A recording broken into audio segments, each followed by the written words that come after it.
What's up, family? Welcome back to Southside Screens. I'm Malik Mac Turner. Today, we got something that hit me different. Ryan Coogler has said two of the characters in his new film, Sinners, Smoke and Stack, were influenced by Nipsey Hussle and his brother Blacc Sam. So today, we unpacking that link, how a hip-hop legacy shows up in black cinema, what it means for representation, and why seeing folks like Nipsey and Sam reflected on screen matters. Ayana's in the building to help break it down. Ayana, you here? I'm here, Malik. Hey, everyone. So glad to be with you on this one. This story sits at the intersection of so many things I care about: mentorship, masculinity, community economics, and how artists translate lived experience into character work. Exactly. All right, quick roadmap for folks. First, we'll sketch who Nipsey and Blacc Sam were for listeners who need a refresher. Then, we'll describe Smoke and Stack and Sinners. No heavy spoilers, promise. And then trace the through lines, the values Coogler pulled from the Hustle brothers. Finally, we'll zoom out. Why this kind of influence matters for legacy and black storytelling. Sound good? Perfect. Let's do it. All right, quick and real.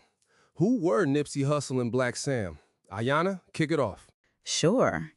Nipsey Hussle, born Ermias Askedom, was a Los Angeles rapper. Sure. But I want listeners to hear the part that's more than music. Nipsey built with a long game mentality. He launched Marathon Clothing, invested in the Blacc, promoted ownership over rent seeking, and he worked to create local opportunities, from tech incubators to community cleanups.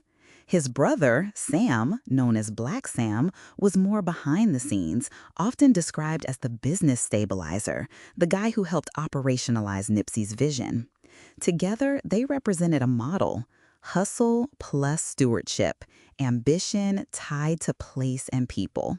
Yeah, and just to add, Nipsey's brand wasn't flashy flex for flex's sake. It was about legacy. The marathon wasn't just a slogan. It was a philosophy, long-term investment in yourself and your community. He talked about ownership like a sermon. He talked about loyalty, about building institutions where there had been none. And Sam, people who knew him say he was the calm anchor. Right. Think about leadership that doesn't always scream. It's measured, strategic. That's important because in storytelling, especially film, we often get extremes, the villain or the savior. Nipsey and Sam embodied something more nuanced, principled pragmatism.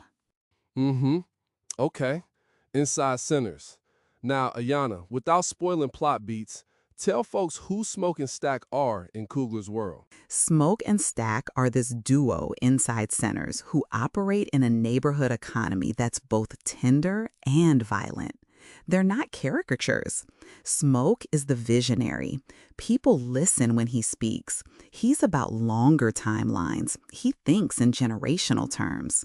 Stack is the anchor, the practical brotherly force that keeps plans grounded, negotiates, diffuses tension. Together, their presence in the film reads like a counterweight to chaos. They model a code, an ethic, a way of moving through the streets that prioritizes community continuity over quick wins. Yeah. When you watch them, you get a sense that these are men who moved with intent. They have rules, they have loyalty, and they see the neighborhood as something to protect, not exploit. Coogler gives them scenes where their influence isn't just about muscle or reputation. It's about how they steer younger people, how they invest in people, how they carry grief and responsibility. And that choice, to make them morally ambiguous but basically principled, is where the Nipsey link starts to come into focus. Let's get into that. Tracing the influence, specific echoes from Nipsey and Blacc Sam to Smoke and Stack. Ayana, you want to lay out the through lines? Absolutely. First through line, the duo dynamic. Nipsey and Sam presented a sibling partnership where roles were complementary. Nipsey's public-facing visionary work paired with Sam's operational steadiness. Same rhythm you hear in Smoke and Stack. Second, emphasis on economic empowerment and ownership. In the film, Smoke speaks about building options, creating futures. That's very much Nipsey's public stance. Ownership as liberation. Third, code of ethics about how to move in the neighborhood. Both the Hustles and Coogler's characters prioritize community uplift, whether it's protecting a block, mentoring youth, or redirecting volatile energy into sustainable projects. Fourth, leadership style. Calm, strategic, forward-thinking, not theatrically violent. Nipsey's presence carried a moral authority.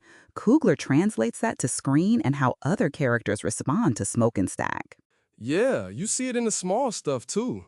The way Stack diffuses a situation rather than escalating it, or how Smoke plans for the long game rather than chasing a quick score. Those are almost direct moral motifs from Nipsey's interviews and practice. Coogler said he didn't want to make a biopic. He wanted to honor an ethos. And to me, that distinction matters. It's respectful and it preserves creative space. Exactly. It can be risky to lift someone too literally into fiction. You either flatten them or you mythologize them. Coogler seems intentional about extracting values rather than copying biography. That allows the film to nod to Nipsey's legacy while creating characters with agency inside the story's own logic. Mmm.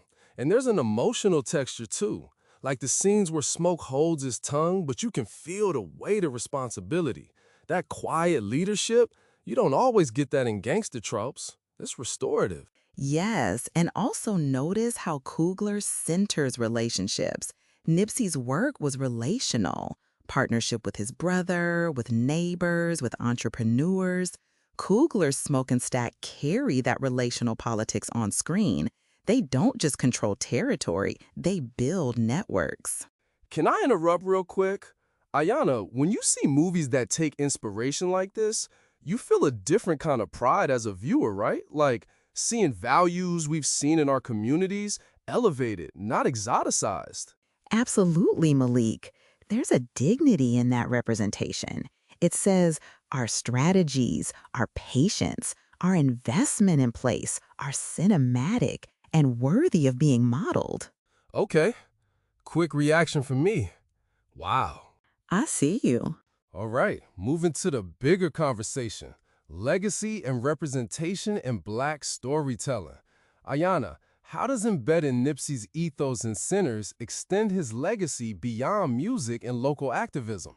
When a filmmaker like Coogler integrates the ethos of a community leader into mainstream cinema, it's an act of cultural preservation. Film reaches audiences who might not have followed Nipsey's local work closely. It transmits values, ownership, mentorship, generational thinking into a narrative archive. That archive becomes reference material for how we imagine Black masculinity and leadership. Instead of being contained in music or news cycles, the ethos gets reenacted, taught, and felt in popular culture. And importantly, it normalizes complexity. Black men as builders, as strategists, as caretakers. Yes, and there's this larger pattern now. Hip-hop culture seeping into and reshaping cinematic storytelling. We seeing more filmmakers who grew up with hip-hop using its ethics and aesthetics to craft narratives that center agency. Coogler's influence extends to how writers approach character economics. Not just who pulls the trigger, but who invests in the corner store. That shift matters. And it matters because legacy isn't only stored in monuments or headlines, it's stored in stories we tell later. When a young person watches Smoke and Stack and recognizes the decisions those characters make, the advice they give, the way they steward resources, that viewer is absorbing a model. It's a form of cultural transmission that complements grassroots activism. Right. And there's a humility in Coogler's move, too. He doesn't make sinners a Nipsey shrine. Instead, he creates figures who reflect principles. That preserves the humanity of Nipsey and Sam, while allowing audiences to interpret the influence through their own lens. One more thought. This approach helps protect against a single story narrative. Often, when Black men are memorialized in culture, institutions reduce them to tragedy. By translating their ethos into characters who operate in complex social systems, Coogler resists that flattening. He shows people as actors, flawed, brilliant, consequential. Man, that's powerful. Listeners, take that in. Okay, let's do some nitty-gritty questions people might have. Quick fire. Do Smoke and Stack glamorize street life? Ayana. They complicate it. The film neither romanticizes nor outright condemns. It frames choices in context, limited opportunities, historic disinvestment, and the pressure to protect.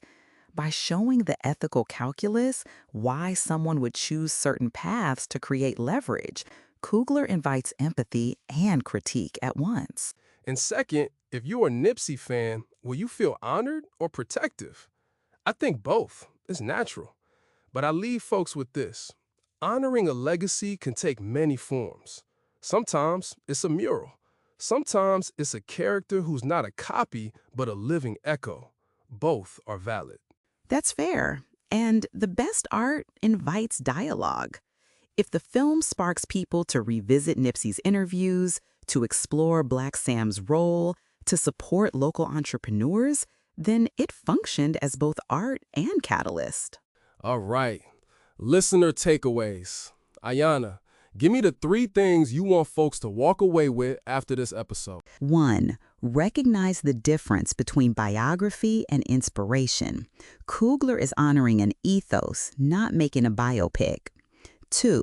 Observe the value of relational leadership. Smoke and Stack model partnership and generational thinking that we can emulate. 3. Consider how films can be repositories for community values. Watch Sinners and then go back to Nipsey's music, interviews, and projects. Let them inform each other. And for me, 1. Notice the small things in the film. A look, a gesture, a paused conversation. Those are where legacy sneaks in. 2. Support the work around the people who inspired this. Local businesses, community programs, the organizations Nipsey and Sam pushed to build. 3. Talk about it. Share your reactions. Tag us. Tell us what moments in Sinners felt like echoes of the real world. And if I may add, be gentle with grief. This conversation can stir up a lot, but there's also uplift here. That's the point, to keep building. Yes, so final note. Sinners is doing something a lot of films don't. It threads a real-world moral economy into its characters without turning them into icons or caricatures. For those of us from places like Crenshaw, Englewood, Oakland, seeing that sensibility on a big screen feels like reclamation. It does, and it opens doors for more stories that treat our communities as sites of brilliance and invention, not just conflict. All right. Thank you, Ayana. This was rich. Thanks, Malik. Always a joy to chew on culture with you. So everyone listening, if this episode connected, share it with someone who remembers Nipsey's interviews or who looks to film for lessons. Drop your thoughts on social, tag us, and tell us which moments in Sinners felt like they were pulling from real-life values you recognize. Until then, keep building, keep learning, and keep the marathon mindset. Mac.